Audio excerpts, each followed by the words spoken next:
சகாயம் ஆதரவாளர்கள் மதுரையில் ஒன்று கூடி அரசியல் மாற்றத்திற்கான இளைஞர் எழுச்சி மாநாடு நடத்தினர். அப்போது சகாயம் தலைமையை ஏற்போம், லஞ்ச ஊழலை ஒழிப்போம் உள்ளிட்ட கோஷங்களை எழுப்பினர். சகாயம் அனுமதிக்காவிட்டாலும் அவரது படத்தை நாங்கள் பயன்படுத்துவோம் என அதன் மாநில ஒருங்கிணைப்பாளர் சண்முகம் தெரிவித்தார்.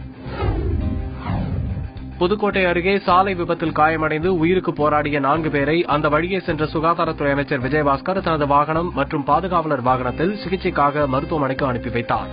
இதில் ஒருவர் சிகிச்சை பலனின்றி உயிரிழந்தார். மற்ற 3 பேருக்கு தீவிர சிகிச்சை அளிக்கப்பட்டு வருகிறது. திருவாரூர் மாவட்டம் நீடாமங்கலத்தைச் சுற்றியுள்ள பகுதிகளில் தண்ணீரின்றி வயல்வெளிகளில் வெடிப்பு காணப்படுகின்றது. 2500 ஏக்கரில் பயிரிடப்பட்டுள்ள சம்பா பயிர்கள் கருகும் அபாயம் ஏற்பட்டுள்ளது. இந்த பயிர்களை காப்பாற்ற பெண்ணாற்றில் கூடுதல் தண்ணீரை திறந்து கிளை வாய்க்கால்களில் அதிக அளவு தண்ணீர் பாய பொதுப்பணித்துறையினர் நடவடிக்கை எடுக்க வேண்டும் என விவசாயிகள் கோரிக்கை விடுத்துள்ளனர்.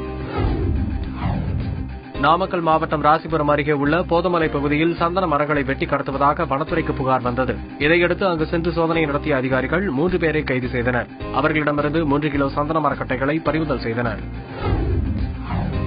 புதுக்கோட்டை அருகே உள்ள கோவில்பட்டி என்ற இடத்தில் பிரியா என்பவர் வீட்டிற்கு சென்ற வடமாநில இளைஞர்கள் நகைக்கு பாலிஷ் செய்து தருவதாக கூறி 15 சவர நகைகளை வாங்கிக் கொண்டு ஓட்டம் பிடித்தனர். இதை கண்ட அப்பகுதி மக்கள் அந்த இளைஞர்களில் ஒருவரை மடக்கி பிடித்து அடித்து உதைத்தனர். பின்னர் காவல்துறையிடம் ஒப்படைத்தனர். தப்பிச் சென்ற மற்றொரு நபரை போலீசார் தேடி வருகின்றனர்.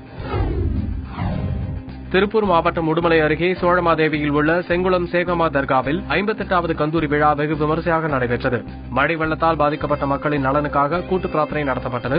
இதில் பெண்கள் உட்பட ஏராளமானோர் பங்கேற்றனர். ஊட்டியில் உள்ள அண்ணா கலையரங்கில் கிருஷ்ணலீலை நடன நிகழ்ச்சி நடைபெற்றது. இதில் 120 மாணவிகள் பங்கேற்று குச்சிப்புடி நடனம், பரதநாட்டியம் மட்டுமின்றி கிருஷ்ணலீலா நாடகத்தையும் அரங்கேற்றினர். இதனை ஏராளமான சுற்றுலா பயணிகள் கண்டு ரசித்தனர்.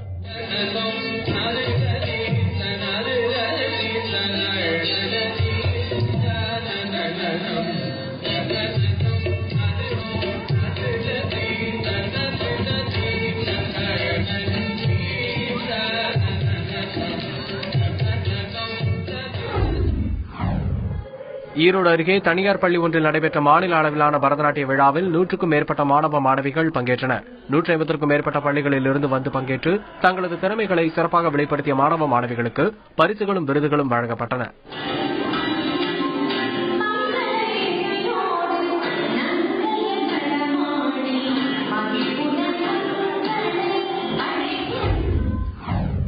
சிவகங்கை மாவட்டம் காரைக்குடியில் தமிழ்நாடு கால்நடை பராமரிப்புத்துறை சார்பில் நாய்களுக்கான கண்காட்சி மற்றும் போட்டிகள் நடத்தப்பட்டன.